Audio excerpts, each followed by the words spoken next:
I'm going to call this E&F committee meeting to order. Councilor-elect, would you do the invocation, please? Lord, thank you for this day that you bless us with. Lord, we pray for your guidance, your wisdom when we go through these meetings today, and ask that you bless everybody on the way home and keep your hand upon each and every one here. Thank you. Thank you. Amen. Shelley, can you do a roll call, please? Yes, sir. Joshua Sam. Here.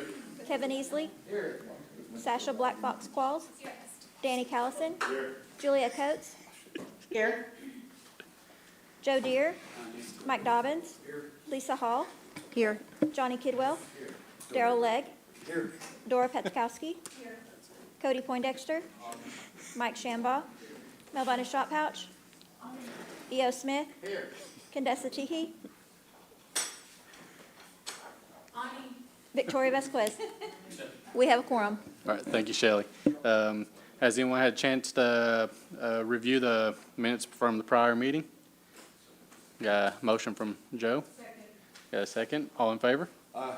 All right, motion passes. All right, we'll go into reports. Is Chuck Garrett here? Oh, all right, got Molly here for us. All right, with CMB. Good afternoon. All right, afternoon. Glad to be here with you all this afternoon. As you can see, I'm filling in on behalf of our CEO, Chuck Garrett, and I'm happy to be here. The details of CMB's August financial performance are summarized in the executive and finance report that you received. Our consolidated revenue for August was 33% above the target that was set, and all three of our business units have revenue above targets for the year. So we currently employ 9,654 in our workforce, and I am happy to answer any other questions from the material that was in the report. All right, do we have any questions for Molly? All right, doesn't look like it, Molly. Thank you. All right, thank you. All right, we'll move on over to Treasurer Janice Taylor. Good afternoon, Tribal Council. I am happy to be here with you again today. In addition to the regular nuts and bolts on requisitions that we've done and all that stuff, there are a couple of things that are going on in the world of governmental finance right now. One thing that I want to call to your attention that some of you are already aware of is on the ARPA infrastructure projects. Treasury is requiring a new identification for people that are receiving that. So this would be if you are giving money to a county or a nonprofit or of some type. Treasury is now requiring us to collect a unique entity identifier. It's called a UEI. A lot of the places already have those, and we can look that up. But if you are wanting to do an infrastructure project with somebody that does not already have one, we will help them get that, but it may delay the funding just a little bit. So keep that in mind when you're doing your infrastructure projects. The other thing that is on our mind and always on our mind is the looming government shutdown. If the federal government cannot reach a budget deal, the government will go into shutdown Saturday evening. And we are always in the back of our minds prepared for the government not to meet their obligations to tribes. And so we have always taken the stance that we have funds set aside to continue services. I do not think our employees or our citizens will see any break in services. We are prepared to keep, Cherokee Nation's going to stay open. We are going to continue serving the citizens, even if there is a government shutdown. So if you have constituents contact you concerned about that, tell them that we are prepared for it. We hope that they come to an agreement and that they work this out. But if they don't, we are going to continue to take care of them the way we always have. All right, thank you, Janice. Right now, doesn't look like the reports are in our packet there. Nope. On iLegislate. its rules, Yeah, reports were stuck in there again, so. yeah. So we'll get those distributed and review. And if we have any questions for you, do we have any questions Absolutely. for our treasurer right now? Yes, sir? All right, EO? I'm sorry. What's the one biggest one you're concerned off right off if we do shut down? You know, here's the thing, and I'm glad you asked that because I have a lot more to say about that. Our government relations team negotiated 2 years forward funding in FY '22 for IHS services. So our healthcare is fully funded for '23, fully funded for '24. So I am thrilled that with that negotiation, our clinics, our hospital, everything will carry on as normal. We've got that funding that we can draw down. So that was a win on our part. The thing that if there is a concern at all going forward, and we're talking, it would have to be shut down for 6 months, which I do not see. Food distribution is the one that concerns me. But during COVID, we figured out how to get food to our citizens without the help of the government, and we'll do it again. All right, thank you, Tricia. Yep, Joe? I got a quick question. Okay? If a tribe does not do an audit for 2 or 3 years, what are the repercussions? Well, you're speaking about another tribe, I'm certain. We're just using an abstract. Yeah. They have to do it depends on the size of the tribe, first of all. Any tribe that expends over $750,000 in a year is required to do a single audit and send it in to be posted so that the federal government, the various agencies can look at that when they're considering grants. So I would think that would be the biggest thing is grant funding is not likely if you're not doing your audits. Okay. All right, thanks. All right. Any other questions for Janice?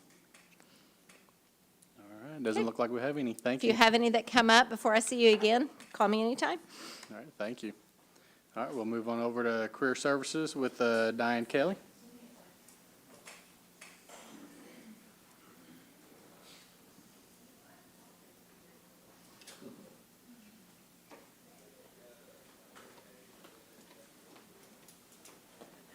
I was in there talking, sorry. Well, you have my report, and we are continuing to work with major businesses. In fact, we have one that's coming here next week to meet with us. Deputy Chief Brian Warner introduced us to the group, and Hunter and I are meeting with them next week. And I just wanted to share something with you that happened last week. Chief signed an executive order. It's an affirmative action in hiring Cherokee Nation career training and education program participants, measuring program performance, and expanding career services program outreach. And that is so that as we train people that go through our higher education department or they go through our vocational training program, that they would be given consideration for some of the positions that are open here at Cherokee Nation. So that was a feather in our hat as well as education's. And I just wanted to share that with you because this was a signing that he did last Thursday. And everybody's real proud of it. So just wanted to share that with you. We also are celebrating 2 anniversaries this month. One is at Job Corps for 45 years, and one is at Taro for 40, but we're not going to celebrate that one until December when we have our Taro banquet, so we'll be celebrating that then. We've also got some events like our Wildland Fire Program is celebrating Fire Prevention Month in October. We have Disability Awareness through Voc Rehab this month, and we also have Manufacturing Month. And in conjunction with Manufacturing Month, we always participate in a chili cook-off up at the Mid-America.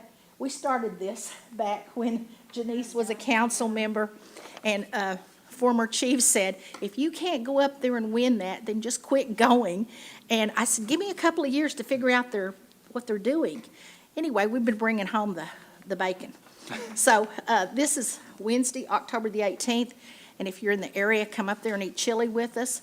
Our culinary department and C&B's working together to come up with a white chili and a red chili, And we're hoping we get some accolades, and we need all the support and help we can get. And some of the council members have been gracious enough to come up and eat with us and buy the tickets. So we would encourage you to come if you can. That's in conjunction with Manufacturing Month. Let me see. Oh, if you've passed by the fairgrounds across from the Durbin Feeling Building, they've actually started our construction on our training center. So we're excited about that, and we know that once it's finished, it's going to do a lot for our people in the area. We're also opening, I don't want to say opening, we're expanding some of our operations, Jennifer and I are, and so we're going to be doing a few open houses and some ribbon cuttings coming up, and I'm sure the chief will be getting this out to you. Do y'all have any questions? We have any questions for Diane? All right, doesn't look like it. Thank you. Thank you. All right, we'll move with Commerce with Miss Anna Knight.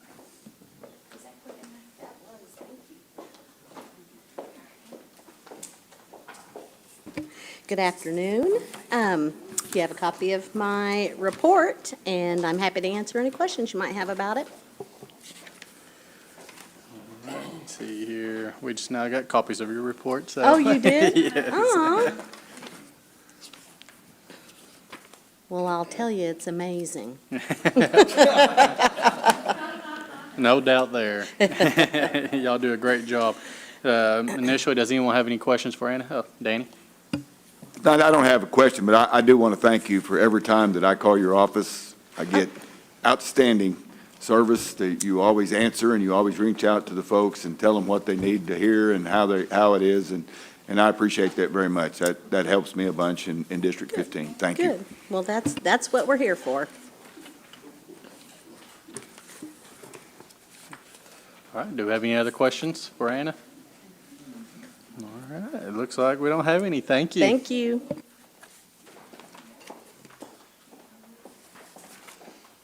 All right, we'll move on over to consent items. Has everyone had a chance to review consent items? You got any questions for Jody? You got anything for us, Jody? All right, No. thank you, sir. Thank you.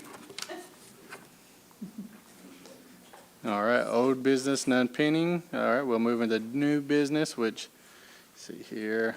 First item, EO, can you take that one? Yes, this is a resolution authorizing the Cherokee Nation to donate items to the Salisaw Youth League. I'd like to put this in form of a motion. I got a motion and a second. All in favor, say aye. Aye. Any opposed?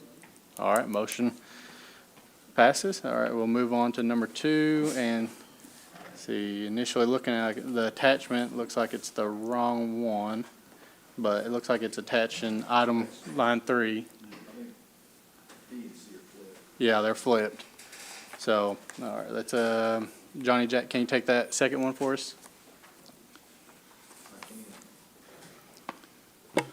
There's a Scrivener error on our actual program, but I'll read off of the resolution itself. This is a resolution authorizing Cherokee Nation to donate items to Cherokee Nation businesses, and I move for its approval. Got a motion and a second. All in favor? Aye. Any opposed? All right, motion passes. Abstain. All right, we'll move on to item 3. Councilman Easley, can you take that one, please? This is a resolution establishing the fiscal year 2024 ARPA spending framework under the Cherokee Nation COVID-19 Respond, Recover, and Rebuild Plan. Put that in the form of a motion. All right, got a motion and a second. Do we have any discussion on this? All right, doesn't look like it. All right. All in favor, say aye. Aye. Any opposed? All right, motion passes. All right, do we have announcement, next meeting is tentatively scheduled for Thursday, October 26th at 3 p.m. Do we have any other announcements? All right, Joe? Saturday, Owasso Cherokee Org is going to host a powwow. Last year, we had about 5,000 people show up. So we're doing that. We'll have the dancers. Gorge starts at 2, dinner's at 5, grand entry's at 6. Our Cherokee Nation Guard will be bringing in the colors. Should end approximately 10:30, but everybody's welcome. Just bring your own chair. The food's free at 5. right. Thank you. Thank you. Any other announcements? All right, and just need another motion. Got a motion, a second? All in favor? All right, motion passes.